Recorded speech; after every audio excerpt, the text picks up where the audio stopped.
इस भूमंडल पर मृत्यु लोक में जितने भी जीव इस संसार सागर में भटक रहे होंगे, शिव महापुराण की कथा सुनकर वो भी तर जाएंगे। ये अकेली बिंदु को तारने वाली नहीं है। इस मृत्यु लोक में जो विराजमान, आज भी नियम है महाराज, श्राद्ध का भोजन टेबल पर नहीं कराया जाता। श्राद्ध का भोजन ब्राह्मण को कुर्सी पर बिठाकर नहीं कराया जाता। श्राद्ध का भोजन किसी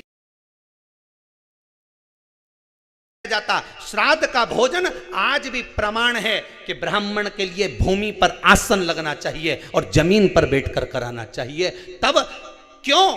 क्योंकि इस भूमि पर बैठकर जब भोजन कराएंगे, इसी भूमि से ना जाने कितने पितृ गए, कितने तर्पण हुए, कितनी तिलांजलि हुई, इसी भूमि से, इस रज से, इस कण से ना जाने कितने जीव चल गए। अब लकड़ी पर या टेबल पर या कुर्सी पर बैठकर ब्राह्मण को भोजन कराने का प्रमाण नहीं है। अब आपका फैशन ज्यादा हो गया तो बात दूसरी है। पंडित जी ऊपर बैठ के खा लोगे क्या? पंडित जी तो बोल देंगे अच्छा है, खिला दो।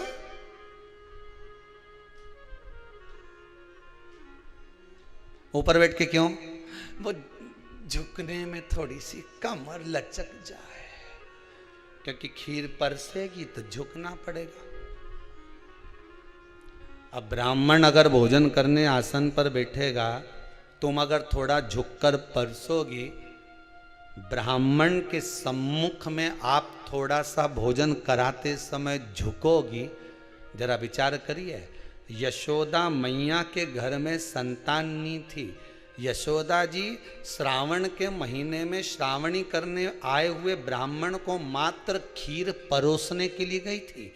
52 साल की उम्र थी, संतान का सुख नहीं दिख रहा था, खीर परोसने के लिए गई। उतनी देर में ब्राह्मणों ने देखा इनके घर में संतान नहीं है, पुत्र भव कह दिया। और यशोदा जी के पति श्री नंदराय जी कह रहे हैं कि बाबा मैं 60 का या 55 की, बाल हो गए धोले, और तुम कह रहे हो पुत्र होगा। कहां से होगा? ब्राह्मण कहते हैं ब्राह्मण जब भोजन करता है, भोजन करते समय जब वर देता है, वो वर गलत नहीं हो सकता, कहीं से भी आएगा, पर छोरा तो आएगा। और आया, कहीं से भी आया, पर पुत्र आया, क्योंकि आशीर्वाद दिया था। श्राद्ध पक्ष का भोजन टेबल पर नहीं, कुर्सी पर नहीं, श्राद्ध पक्ष का भोजन ब्राह्मण को आसन लगाकर जमीन पर कराना चाहिए, भूमि पर।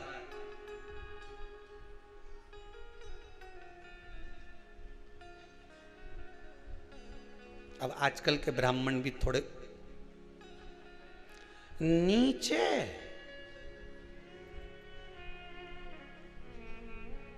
अगर हम टेबल पे ही जीम लें तो